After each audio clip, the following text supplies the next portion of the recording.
Greetings ladies and gentlemen, Adrian here, welcome back to the channel, and to World of Warcraft vlog number 5. I've just finished the leveling stream tonight, which is leveling stream number 4, and it was a pretty fun stream. I want to thank everybody for watching and for hanging out in chat. That was pretty fun. Also, it was a pretty special stream because Sunday, it's now Monday, it's 12 in the morning, but I streamed on Sunday night, so it was my birthday. And I wasn't really going to reveal that until my a good friend in real life hijacked the stream, Crummy Crump, and told everybody it was my birthday, and then it became a thing. But yeah, it's one more milestone. I celebrated with you guys live on stream my birthday, which was pretty cool, celebrating your birthday in World of Warcraft. So let's talk about WoW. In the past week, a lot more has happened. I'm fully into the Wrath of the Lich King expansion. I've done most of the zones so far, and from the last stream, I think I gained about 6, 7, 8 levels. I'm level 78 now as of tonight's stream. So where I last left off last week was towards the end of the Borean Tundra, making my way towards Dragonblight. And first of all, I just want to say that now the story, each zone has its own story, that's a given, and I have my, now at least I can say I have my personal preferences on which one I find more enjoyable. And you know, Northrend in general is starting to feel like, yeah, it's so much better than anything in the Burning Crusade, simply because of the whole Arthur storyline and the entire Scourge storyline. And Borean Tundra, last week I said, you know, it's getting pretty interesting, and that was just barely scratching the surface, because and I have to thank Graspy, one of my subscribers here, a member of the GRM fam, which is a cringy name. I'm going to be calling all of you people, and subject to change, of course. Graspy suggested I check out Dragonblight because, as I've said many times, I'm a story hunter in MMORPGs, and I want a really meaty, contextual questing adventure that has purpose to it, with some lore thrown in, and he suggested checking out Dragonblight. So I did, and to be fair, Dragonblight, at least in my experience, compared to like the Borean Tundra, for example, you know, it's got a lot more quests, and there's so many quest chains that has so many quests within them. Like some of them take 15 to 16 quests to get to the end, but oh my god, they were absolutely worth it. I was wondering when the Lich King Arthas was going to show up, and he does at the very end of a lot of these quest chains, and I just like, you know, seeing that very prominent figure, your main villain of the expansion, your antagonist, show up and give you tidbits into the story of the zone, to the lore, and interact with other iconic characters from the Warcraft universe that do show up in this zone, you know, alongside like the Red Dragonflight, for example, and even Sylvanas does show up as well. There's this one particular cutscene for this quest chain that I was doing that ended up being the first in-game cinematic thing, fully voiced. It was awesome. It gave me goosebumps because up until that point I had never seen anything like that in-game before.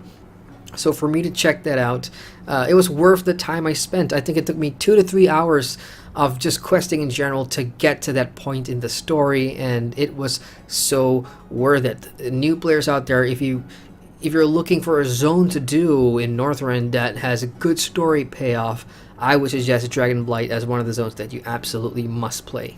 And speaking of zones, you know, I don't think I've talked about this in past vlogs, but I'm going to talk about it now. The one thing that I find really interesting when it comes to picking a zone in World of Warcraft is that you get to pick your zones.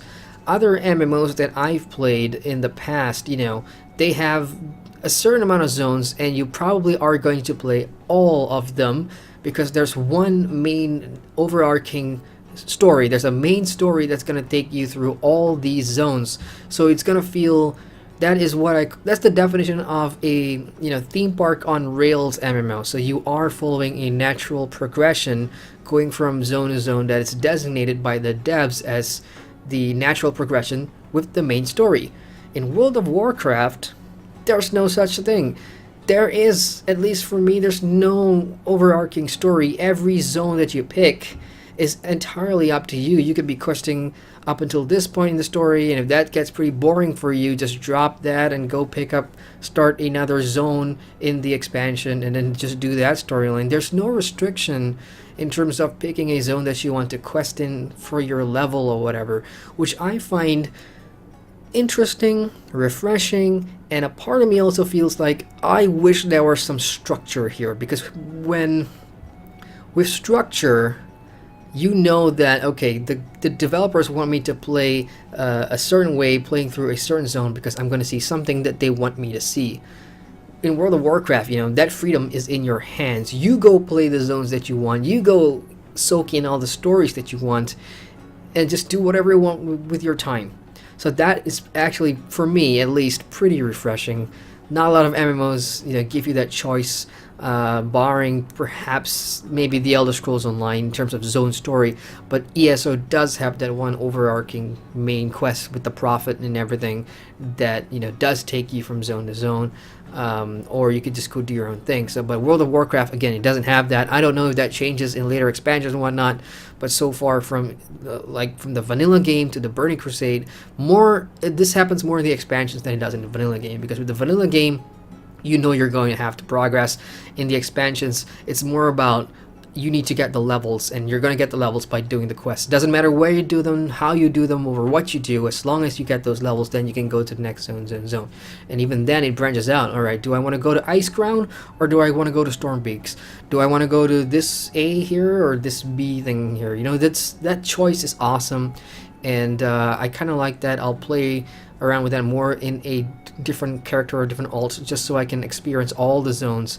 And this is of course after the review, because it's going to be a huge time investment to see every zone and play and finish every zone that Warcraft offers. But I really like the choices that I've made so far for this particular review character, because it shows me some of the best quests and best chains and stories that WoW has to offer so far.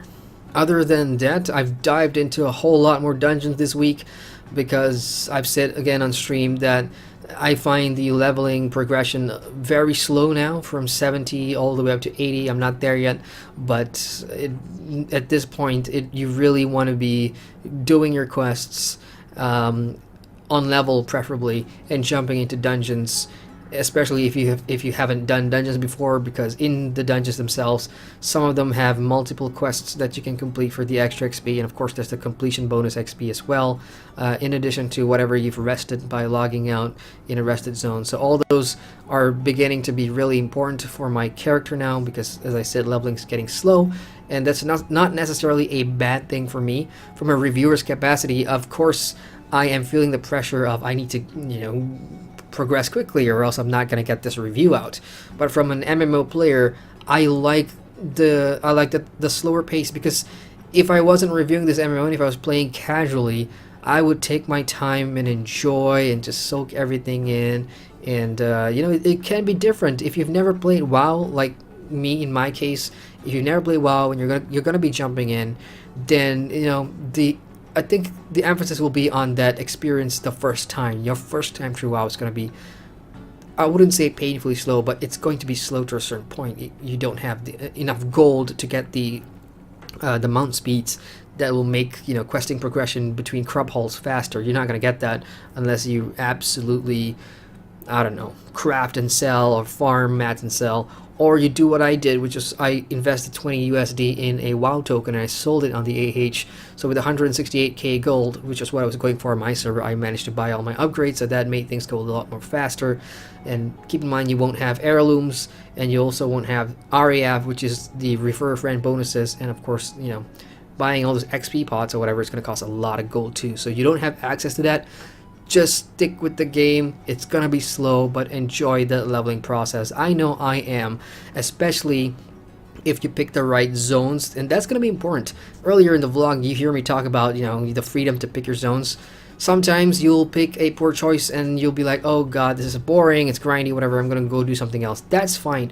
Don't be afraid to drop a particular quest chain or zone if it's not fun or cool. There's no restriction for not finishing that zone. You probably won't get the achievements for all the quests, and you won't get the cool blue item or whatever for your collections for not completing an entire quest chain. Doesn't matter. Come back when you're higher level and do it then. But just find something that suits you, and research on the forums or whatever is going to help you a lot here. Now back to the dungeons. Out of all the new dungeons in Northrend that I've done, unlocking them from 70 to 77, I think, there's a lot of dungeons. WoW has so many, but there's one in particular I absolutely hate. I don't like this dungeon design at all. If I can remember the name, it's something Violet something, which is basically just a one area dungeon. It's like a prison cell, and you have to wait for portals to spawn, and then you gotta kill the prisoners and the main bosses. And to me, at least, my personal opinion here, having played that maybe 4 times this past week, it's boring, it's poorly designed. In a dungeon, you want your players, or you as a player want to be proactive. You want to go and move and pick and kill and hunt, all these proactive things. You don't want to be passengers and standing by waiting for things to happen. That is poor dungeon design in my opinion, and that's the one crappy dungeon experience so far this past week for the Wrath of the Lich King dungeons. But thankfully, I hope now that I'm 78, I'm gonna get out of that bracket where that one's in and check out more dungeons. So to wrap it all up, I'm at 78 as of posting this vlog, and this week I'll be making my way into the Cataclysm expansion, going to Mount Hyjal, which is what, again, you guys have recommended me to check out instead of the other zone, I'm terrible at names, but the underwater city or whatever, because apparently, as you guys have mentioned, that has some underlying issues. So yeah, Mount Hyjal, I'm going to be checking that out this week, and hopefully by next weekend's stream, I'll be doing Cataclysm stuff, and then onward to Pandaria. So that's it for World of Warcraft vlog number 5. Again, thank you guys so much for hanging out on stream. I truly appreciate all the support and everything. And there's more videos coming out during the week, so stay tuned. Hit the like video if you like World of Warcraft. And if you're new here, feel free to subscribe to the channel for all kinds of MMO content. If you want to support me on Patreon, you can now do so. There's links on top in the cards and in the description box below. So, once again, I'm Adrian, and I thank you for watching. Have a great week. Hey, welcome to the end screen. If you've made it this far, it means you've watched the entire video, and I thank you very much for that. If you want to watch more videos, you can click the cards at the bottom here, anyone would do, and you can subscribe to my channel by hitting the big round button here to get notifications on all my latest videos. See you guys in the next video.